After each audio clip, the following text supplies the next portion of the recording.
Every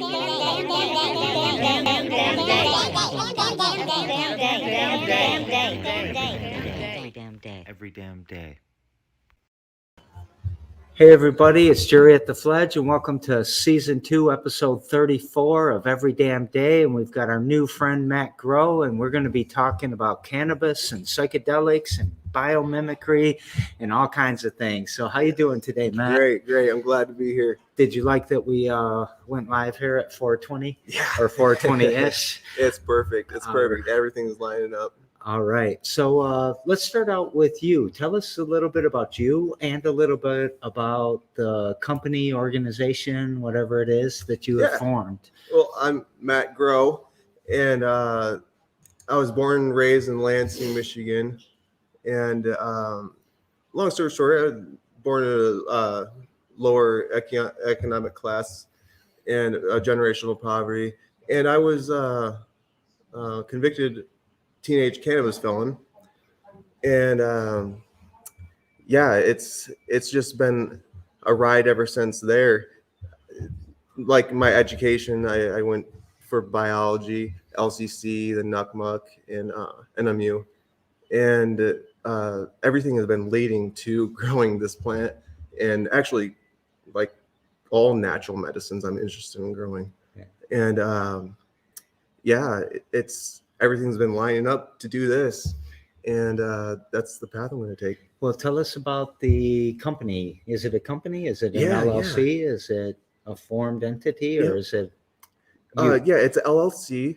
It's actually I'm MRA social equity certified, and I'm going for 100 plant grow.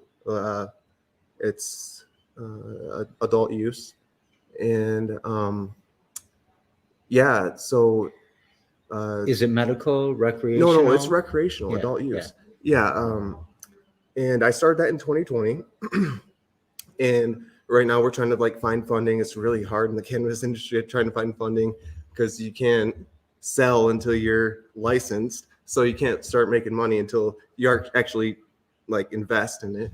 So it's a hard industry to get into. But yeah, it's my passion. It's definitely what I'm doing. Are the big Walmart weed people puffing up and getting in your way? The corporate cannabis companies. They're always big money's always gonna try to find their way into new industries, billion-dollar industries. So right now, that's basically what's running it. When you see Loom and Skyman, those are billionaires. Yeah. So everyone's sitting out there thinking, oh, this is just a teenager that got high and said, I want to start a business by this. Is it more passionate than that? Yeah. The first time I used cannabis, I was a teenager. My grandpa used cannabis, and he would throw seeds outside, and they would grow. And the first time I actually used cannabis, I took one of the leaves and I ate it in the woods, and I thought I got high off it. Were you walking around? Oh, I'm so high. No. I think just mentally I thought I was high, but I didn't get high from the plant. I just knew I was doing something bad.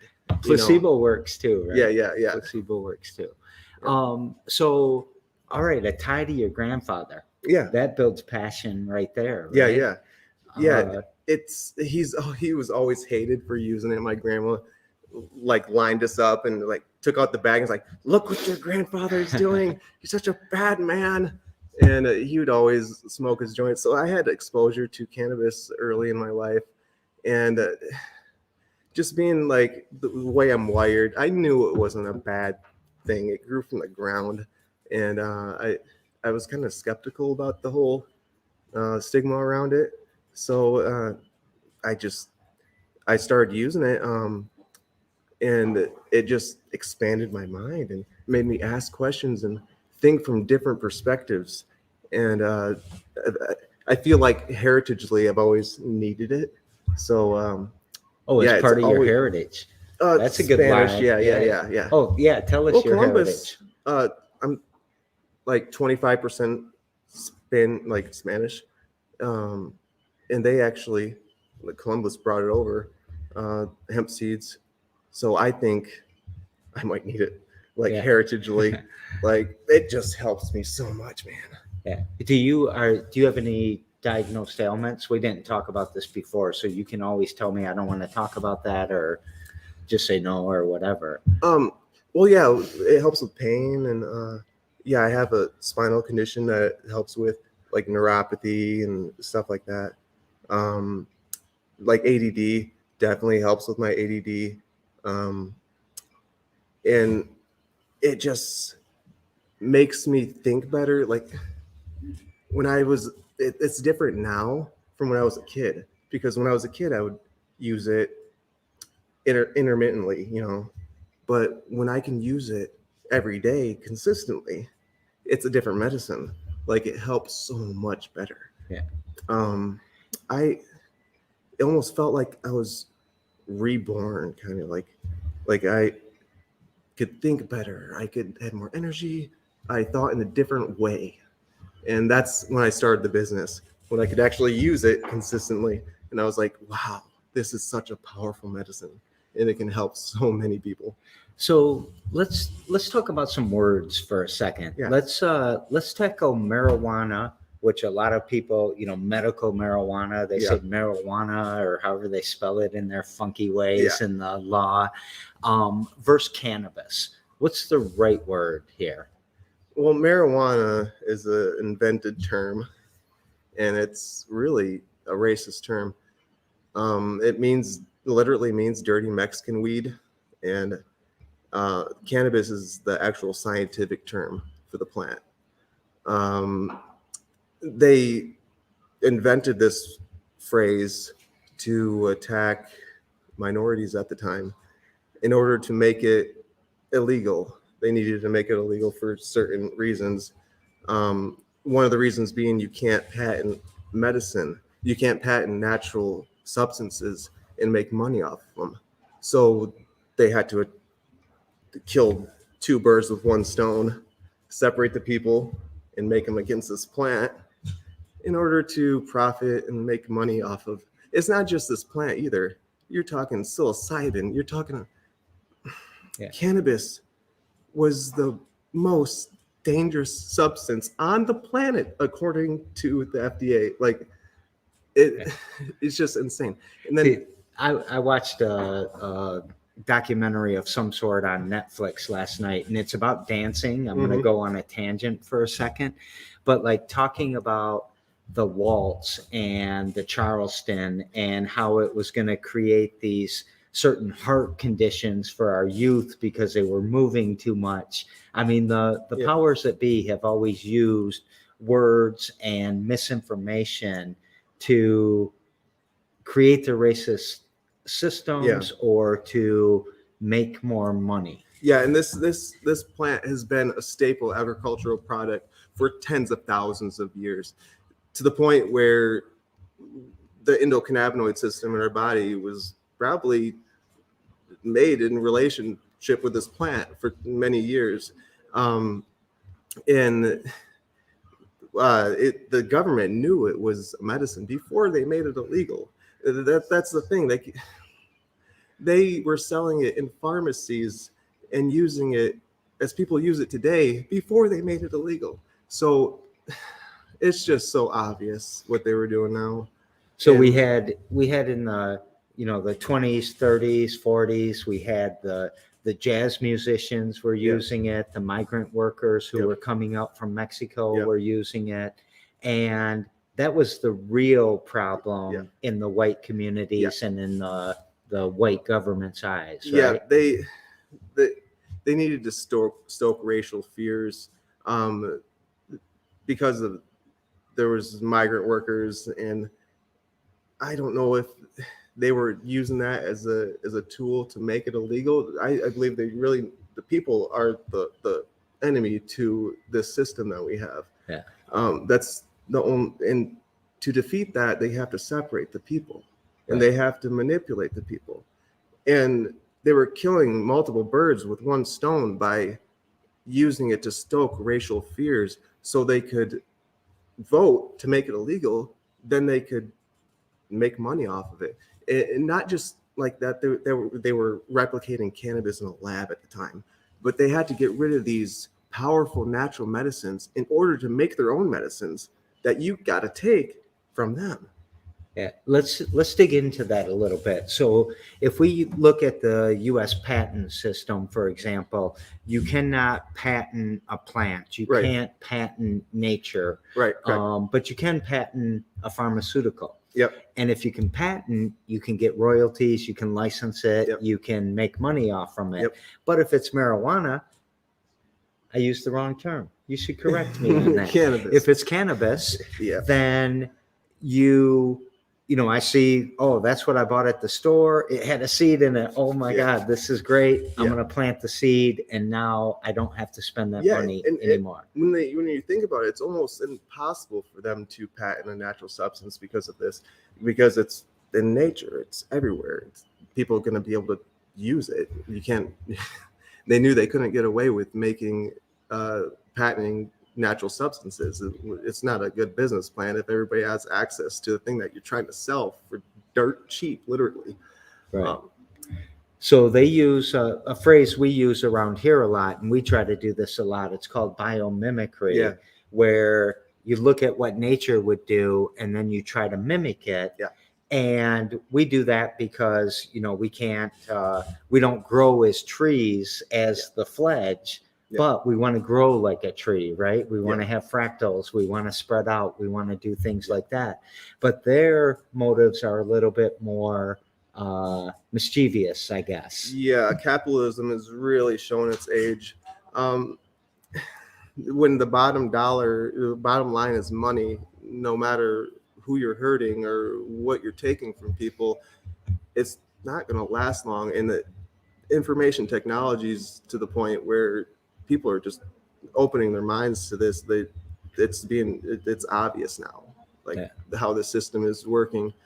And it's obvious now that we might need to add a little bit of social credit or social system within this capitalism, just like the Chinese did with capitalism. They introduced a little bit of capitalism after Tiananmen Square and all that. And they started doing better when they started, So I think that, just off on another tangent, think we might need a little bit of socialism here, Well, capitalism, especially as it leads to consumerism, is horrible. And I'm going to ask you a question. Have you ever, and I don't know the answer, so again, please say no if you want, but have you ever tried an opioid for your back pain? Oh, yeah. That's also a staple agricultural product. It's called the opium poppy. And we've been using this plant for tens of thousands of years as well. And just because you make it illegal doesn't mean that people don't need that heritagely or through their epigenetics, or even they should have access to be able to grow their own medicine. So the U.S., the government really made the market for black market drugs. This wouldn't have happened if none of this addiction and everything really wouldn't have happened if people were allowed to grow their natural medicines, or at least have access to them at a pharmacy. The opium poppy is a very powerful plant, and that's why the opium poppy is illegal. And the only part of the plant in America that is legal in the rest of the world because of U.S. influence is because it's such a powerful medicine and it's a natural substance. I would totally, anybody that's dealing with pain, grow some poppies, go to the store, or get a hold of me. I can teach you how to make teas and tinctures and stuff that can help your pain. So you're not out there getting fentanyl or, Percocets. You don't need that. There's a plant. It's here. It's just illegal. So we don't need, I hate the Sackler family. I hate Purdue Pharmaceutical, who started the Sackler family. I have as many of you know, I lost a daughter to a fentanyl overdose. And, when you look at all the different things that nature has already provided to us, and then you take these people that are capitalist pigs that just want to be billionaires. They made way too much money on us, and they're trying to turn it into a different type of chemical. They're trying to mimic it. how do we fight this? How do we? I in my opinion, I'm not a politician or anything, but in my opinion, I think capitalism has no business in certain areas, in certain aspects of society, healthcare being a big one, criminal just almost every sector that you can think. When you just are going after money, it's very damaging to people that don't have it, and people that aren't born with it, because then you have the money creates power, and it's just it's a runaway train. And these billionaires make laws. They lobby the government and able to make the laws that benefit them and don't benefit you. The very damaging to you, and it keeps you down. It keeps you a slave, almost a modern day slave. I don't know if you ever noticed when you walk in the door, it says the war on drugs is a war on us. Yeah. You Oh, agree yeah. with that? Oh yeah. Yeah. Let's go a little bit into psychedelics right now. What's the list of psychedelics that we could give people examples of? Oh man, there's so many psychedelics out there that can help people. I think the safest ones are the ones that are commonly known, like magic mushrooms or DMT, maybe, or ketamine, and natural substances that we've been using for thousands of years. These psychedelics come in different varieties and are used in different ways in nature. But basically, it's just like a medicine, just like cannabis. And magic mushrooms come from the fauna that we would farm. They came from the cow dung. We would get it, pick it out of the cow dung. It would grow from the cow dung. And if you ask me, I don't think that's a coincidence. Just like how a deer eats an apple from the tree and poops out the seeds in a different location, the relationship between plants and animals and everything is so complex, and it circles around. What are some of the things that psychedelics that you think? Well, first of all, can you pinpoint some research that proves that psychedelics or cannabis or whatever help with these things? Yeah. I'm a biologist. I'm not a medical expert. I probably have about 100, maybe 90 credits towards biology. Just couldn't, because I was a felon and I couldn't apply to graduate. But anyways, you're asking how Well, part of they the help problem, part of the thing medically? I'm doing is being a little bit flippant with it, because research, once you put a drug into a certain category, Yeah. then research halts. You can't get funding Oh at yeah, the federal totally. level. Yeah. That's a And huge so problem. not being able to study cannabis, not being able to study magic mushrooms, is that going to be the term that lasts, you think? Magic mushrooms? Yeah. Yeah. We're going to Maybe. have to I think, destigmatize it yeah, at some I think time, right? psychedelics are going to be like a generalized term, maybe in the future, near future, hopefully, that people will see as a medical term. The research is really promising. How they do it, they scan your brain while you're taking these, and what psychedelics do, they help the different parts of your brain communicate with the other parts. Um, and they found that after your experience that you're set at like a more base level of how mentally you're supposed to be. Now this is broad terminology, like this is broad thing, but it's helping so many people, especially with addiction and PTSD, anxiety, depression, and our ancestors actually used these substances for those purposes. Like if they had a traumatic experience, like a traumatic death when they're hunting woolly mammoths or whatever, if your mother died or father died during that, they would use these substances to spiritually. and medically. Um, And there are many tribes and cultures and Yeah. groups around the world that have been using this in religion and yeah. science and Oh, yeah. cultural building forever, it seems like. It's going on a limb here. It's literally the cure for people dealing with a lot of people dealing with depression, anxiety, and PTSD and addiction. And addiction, really, all addiction is pain, mentally or physically. You're either in pain and trying to get out of pain, or you're searching for endorphins because you have a mental issue. Yeah. And that searching for endorphins starts out usually, maybe I hurt my back, or Yeah. maybe I even, just popped a pill or Mhm. whatever. But that feeling you get, you want it again Yeah. because you hurt so much Yeah. emotionally or physically. Totally. And what let's talk about PTSD for a second, if Yeah. you don't mind. What if I have a traumatic experience, the first thing I kind of start to do is I shut down, right? Yeah. What does a psychedelic do for me for that even?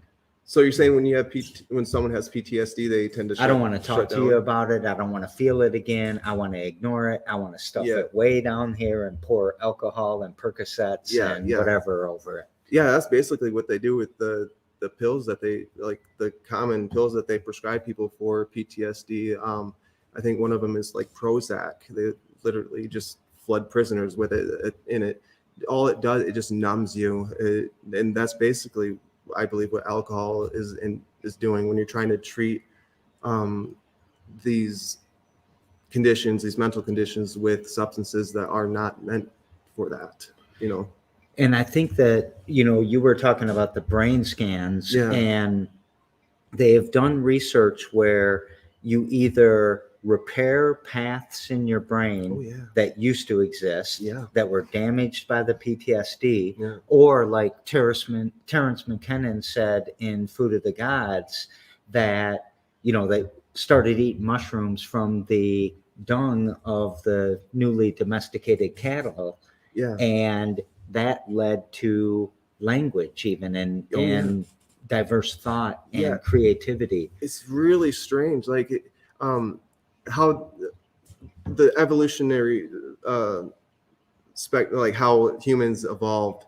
There's an event called the Big Brain event. Our brain literally doubled in size, and they say it mushroomed in size. That's actually how it grew.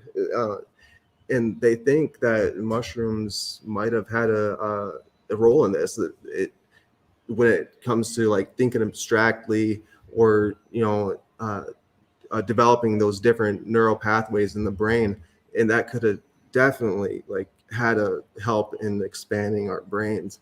And that's when you start to see cave paintings and stuff, and to think of abstract thoughts.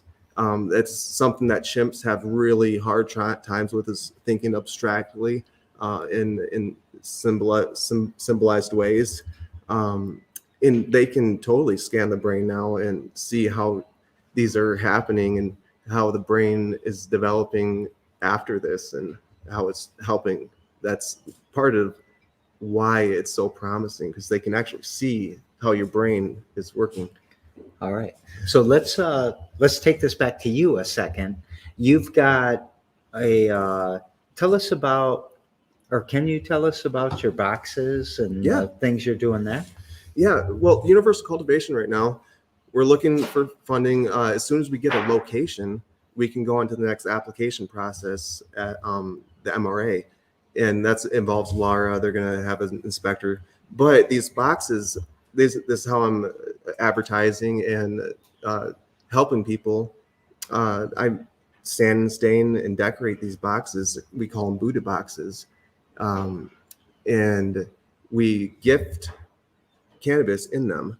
So you buy a box, a certain size, like an 8th size box, all the way up from a 8th size box to a 2.5 ounce box, and you get a gift in there, the size of the box, and there's a deposit on the box, so you can bring back your box and get a discount on your next order.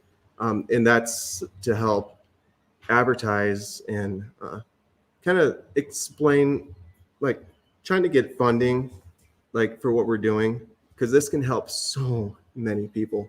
And I have a social equity plan with the MRA, and that alone is going to help so many people get access to real natural medicines. What's a social equity plan? Yes, the social equity plan, they had me fill it out when I was getting approved for social equity. Um, it's basically your plan of how you're going to use cannabis to help the community. Um, and mine was, offering people, like getting people a cheap access, like to these very critical, powerful natural medicines that everybody needs right now. Um, it's a huge problem. There's a lot of people that are baby boomers, Gen Xers. We lived through Nancy Reagan saying, say no to drugs. You sound like the most evil person ever in that context. Yeah. What do you say to that? Reaganomics. Reaganomics. Reagan That's was an evil bastard. Yes, that's basically when all this started. Reaganomics. Nixon had a role in it too, though. Yeah. And every president, I mean, the system has just been supporting after they just threw away the scientific report about cannabis. It was at the time the counterculture, the hippies were using the substances, and they knew what was going on, and the war on drugs started that day. They were illegal before that, but that's when they actually declared literal war on drugs, domestically and abroad. And that's why these substances are illegal in other countries. It's not because they think these are bad too, or that they have some scientific evidence that these are damaging to you. It's not about that. People don't understand how big of an influence after World War II U.S. had on the entire planet.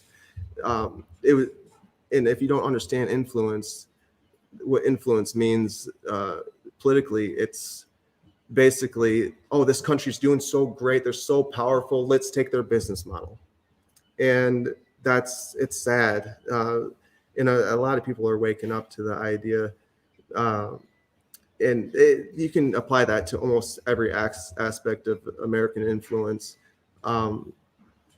That's why you see so many countries like look like America and like or follow the capitalism like model. Yeah. One quick thing.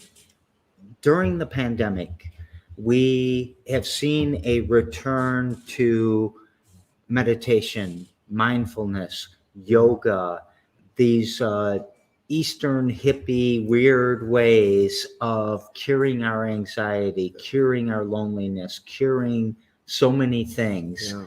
Is that going to spark the next level of, I'm going to call it decriminalizing nature? Shout out to the group in Ann Arbor called Decriminalizing Nature. Yeah, I think meditation can definitely help. Meditation in a way kind of simulates psychedelics in a way where you're thinking abstractly. I've read meditation books and psychic development books, and literally you're making yourself think in different perspectives. Like there's this one exercise where you can meditate, you go into meditation, then you literally go in your mind and go through your room, then you can go downstairs and you go further and further each time. And that in a lot of ways can help with psychedelics. So yeah, totally. I believe the meditation and yoga is with a meditation, how it is in the East. I definitely think it can help people. Some people, it's really hard for them to do that in their everyday lives. Some people are really not that good at meditating until they've been trained and taught how to do it properly. So I think it's not a replacement for psychedelics, but it's definitely something that people should be doing regularly. If you ask me, it's like just like exercising your physical body, exercising your brain is really important and keeping that strong. So as we kind of wrap up here, we're at our mark to kind of summarize. I know it goes fast, Yeah, doesn't it? does.